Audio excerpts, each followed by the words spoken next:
পাহাড়ের একেবারে উপরে লেকের কাছে গিয়ে দেখি দু একটা দোকান আছে যেখানে জল, চা, জলখাবার ইত্যাদি পাওয়া যাচ্ছে। সামনের বনানীর বিস্তার কত দূর তা জানতে ইচ্ছে হলেও রহস্যভেদের উপায় নেই। চারিদিকে নির্জনতা আর নিস্তব্ধতা যেমন গা ছমছমে পরিবেশ তৈরি করে রেখেছে, তেমনি অজানার আকর্ষণ হাতছানি দিচ্ছে। লেকের কাছে বেশ কয়েকটা ছবি তুলে নিলাম। পাহাড়ের ওপর লেকটির নিশ্চুপ অবস্থান অবাক করে দেয়। লেকের চারপাশে ঘেরা সংস্কারের ছাপ স্পষ্ট, রং বেরঙের পতাকা দিয়ে সাজানো।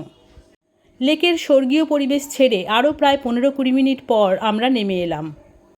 ঝকঝকে রাস্তায় ড্রাইভার ভাই গাড়ির গতি বাড়ালেন। ওই সময় তার পাহাড়ি বাঁক কাটানো ও নিরাপদে স্টিয়ারিং হ্যান্ডেল করা দেখলে মালুম হয় কেন পাহাড়ি চালকদের হাতে ঈশ্বর আছেন বলা হয়। অপার প্রাকৃতিক সৌন্দর্যের খনি এই অংশটি শুধু তাদের জন্য যারা কাছ থেকে প্রকৃতির সান্নিধ্য পেতে চান, অপার মুগ্ধতা নিয়ে তাকিয়ে থাকতে চান পাইনে ঘেরা পাহাড়ের দিকে, সাক্ষী হতে চান এক অনন্য অনুভূতির, শিহরিত হতে চান ইতিহাস বিখ্যাত এই পাইনের বনে দাঁড়িয়ে। এই ট্যুর শুধুমাত্র তাদেরই জন্য।